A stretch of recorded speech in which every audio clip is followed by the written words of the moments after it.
30세라는 어린 나이에 무려 30조 원이 넘는 천문학적인 부를 일궈낸 암호화폐 시장의 젊은 황제 샘 뱅크먼 프리드. 늘 낡은 티셔츠와 반바지를 입고 버는 돈의 99%를 세상을 위해 쓰겠다며 도덕적인 청년 사업가 행세를 하던 인물이에요.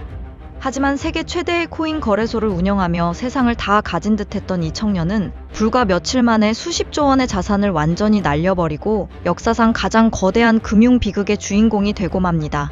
대체 무슨 일이 있었길래 세상을 바꾼다던 이 젊은 천재의 왕국이 단 하루아침에 모래성처럼 무너져 내린 걸까요?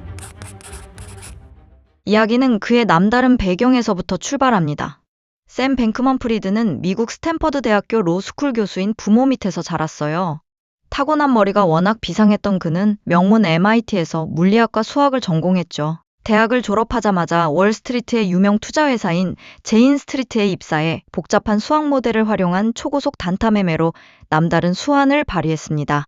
그러던 2017년 20대 중반이었던 샘은 암호화폐 시장에서 평생을 바꿀 결정적인 기회를 포착합니다. 당시 코인 시장에서는 국가마다 비트코인의 가격이 다르게 형성되는 아주 독특한 현상이 있었는데요. 특히 한국이나 일본 같은 아시아 시장의 비트코인 가격이 미국보다 몇 %씩 더 비싸게 거래되는 이른바 김치 프리미엄이 존재했던 겁니다. 샘은 이 가격 차이를 절대 놓치지 않았어요. 미국에서 상대적으로 저렴한 비트코인을 싹쓸이한 뒤 곧바로 아시아 거래소로 보내 팔아치우는 차익 거래 시스템을 구축한 거죠. 이 간단해 보이는 방식으로 그는 하루에만 수십억 원의 순이익을 쓸어 담았습니다. 천재적인 감각 하나로 순식간에 수백억 원대의 자산가 반열에 오른 거예요. 압도적인 돈의 맛을 본 샘은 2017년 말 암호화폐 전문 트레이딩 및 유동성 공급 회사인 알라메다 리서치를 차립니다. 그리고 여기서 멈추지 않고 2019년 마침내 자신의 진짜 야망이 담긴 자체 암호화폐 거래소 FTX를 설립하게 되죠. FTX는 출시되자마자 전 세계 트레이더들의 폭발적인 반응을 얻었습니다.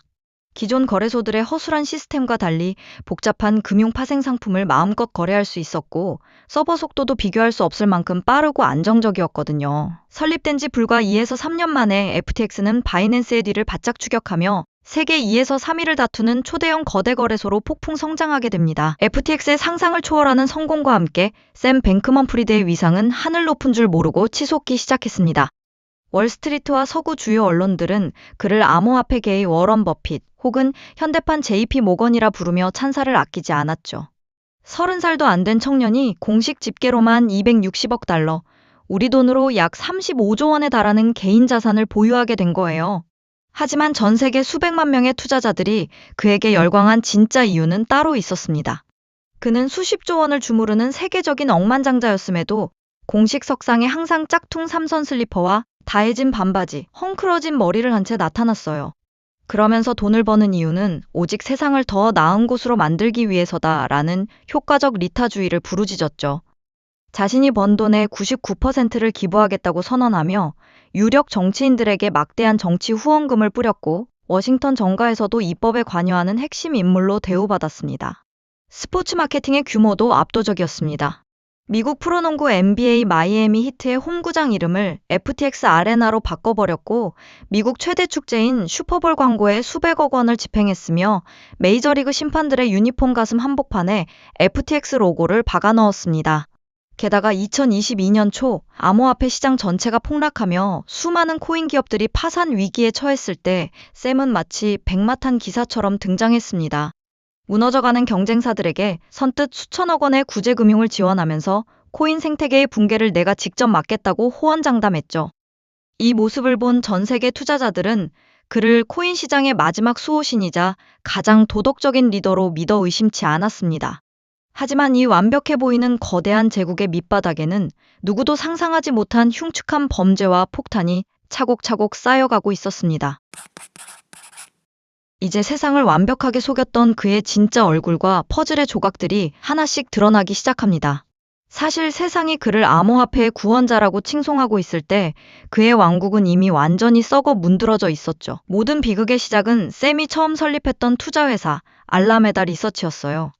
알라메다 리서치는 겉으로는 승승장구하는 것 같았지만 내부적으로는 엉터리 투자 판단과 시장 폭락으로 인해 이미 수조 원대의 막대한 손실을 내며 가라앉고 있었습니다. 정상적인 회사의 경영자라면 여기서 손실을 인정하고 회사를 정돈했어야죠. 하지만 승부욕과 탐욕에 눈이 멀어버린 샘은 절대로 넘어서는 안 될 선을 넘고 맙니다. 바로 자신이 만든 거래소 FTX에 전 세계 고객들이 맡겨둔 예치금에 몰래 손을 대기 시작한 것입니다. 원래 거래소는 고객의 현금과 코인을 안전하게 보관해주는 보관자일 뿐입니다. 그 돈을 마음대로 꺼내 쓰거나 투자에 돌리는 건 엄연한 대형 범죄죠. 하지만 샘은 FTX의 백엔드 시스템 코드까지 몰래 수정하여 고객들이 맡긴 현금과 비트코인을 알라메다 리서치의 계좌로 비밀리에 빼돌렸습니다. 알라메다는 그 고객들의 피 같은 돈을 가져다가 또다시 무모한 고위험 도박성 투자를 감행했어요. 그리고 투자가 실패해서 수조 원을 날리면 FTX 고객들의 돈을 더 많이 빼돌려 메꾸는 기가 막힌 돌려막기를 반복했습니다. 더욱 기가 차는 것은 장부를 속인 방식이었습니다. 샘은 FTX가 직접 자체 발행한 코인인 FTT를 무제한으로 찍어냈습니다. 그리고 가치가 거의 없는 이 종이 조각 같은 코인을 알라메다의 자산인 것처럼 가짜로 장부에 적어 넣었죠. 그러고는 그 가짜 자산을 담보로 또다시 대출을 받아 도박판을 벌인 겁니다. 빼돌린 고객들의 돈으로 샘과 그의 핵심 측근들은 바하마의 초록셔리 펜트하우스를 사들여 호화로운 생활을 즐겼고 사내에는 제대로 된 회계 장부조차 없었습니다. 텔레그램의 자동 삭제 기능을 이용해 모든 비리 증거와 지시사항을 실시간으로 지워버리고 있었던 거예요. 완벽하게 묻힐 줄 알았던 이 거대한 사기극은 2022년 11월 초 한 편의 코인 전문 매체 기사로부터 무너지기 시작합니다. 매체 코인데스크가 알라메다 리서치에 유출된 재무제표를 입수해 전격 폭로해버린 거죠. 알라메다가 가졌다는 수조 원 자산의 대부분이 실제 현금이 아니라 FTX가 직접 찍어낸 가짜 코인 FTT라는 사실이 세상에 백일화에 드러난 겁니다. 이 기사를 본 세계 최대 거래소 바이낸스의 CEO 샹펑 자오는 판을 뒤흔드는 결정을 내립니다. 우리가 보유한 FTT 코인을 전량 매도하겠다고 발표해버린 거죠. 이 한마디에 전 세계 코인 시장은 극심한 공포와 패닉에 빠졌습니다.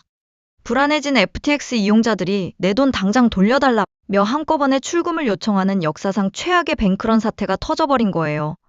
단 며칠 만에 수조 원에 달하는 출금 요청이 쏟아졌습니다. 하지만 고객들의 돈은 이미 알라메다가 도박으로 모두 날려버린 뒤였죠. 당연히 내줄 돈이 단 한 손가락만큼도 없었습니다. 샘은 SNS에 FTX의 자산은 완전히 안전하다며 끝까지 거짓말로 대중을 속이려 했습니다. 그러나 물밀듯이 들어오는 출금 요청을 막을 수는 없었습니다. 결국 거래소 출금이 정지되었고 폭로가 나온 지 불과 일주일 만인 2022년 11월 11일 FTX는 미국 법원에 파산 신청을 하게 됩니다. 30조 원이 넘던 젊은 억만장자의 자산은 단 며칠 만에 0원으로 폭락했습니다. 그리고 FTX를 믿고 돈을 맡겼던 전 세계 수백만 명의 투자자들은 하루아침에 전 재산을 날리고 피눈물을 흘려야 했죠. 체포되어 미국으로 송환된 샘 뱅크먼 프리드는 법정에 섰습니다. 그의 옆에서는 한때 연인이자 알라메다의 CEO였던 캐롤라인 앨리슨을 비롯해 최측근 동료들이 모두 돌아서서 그의 범죄를 조목조목 증언하고 나섰죠. 결국 2024년 3월 미국 법원은 사기, 돈 세탁 등 7개 범죄 혐의 모두를 유죄로 인정하며 샘 뱅크먼 프리드에게 징역 25년의 중형을 선고했습니다. 이와 함께 무려 110억 달러, 우리 돈 약 15조 원에 달하는 재산 몰수 명령을 내렸죠. 30대의 나이에 수십조 원의 부를 일구며 세상을 다 가진 듯했던 젊은 황제. 하지만 선한 얼굴 뒤에 탐욕을 숨긴 채 타인의 돈으로 사기극을 벌였던 그는 결국 자신이 만든 가짜 왕국과 함께 완전히 무너져 내렸습니다. 그리고 이제는 30대와 40대의 청춘 대부분을 차가운 감옥 창살 안에서 속죄하며 보내야 하는 비참한 결말을 맞이하게 되었습니다. 남의 눈에 피눈물을 흘리게 만든 비정상적인 분은 결코 영원할 수 없으며 숨겨진 탐욕은 반드시 가장 참혹한 인과응보로 돌아온다는 사실을 이 FTX 파산 사건이 똑똑히 보여주고 있습니다.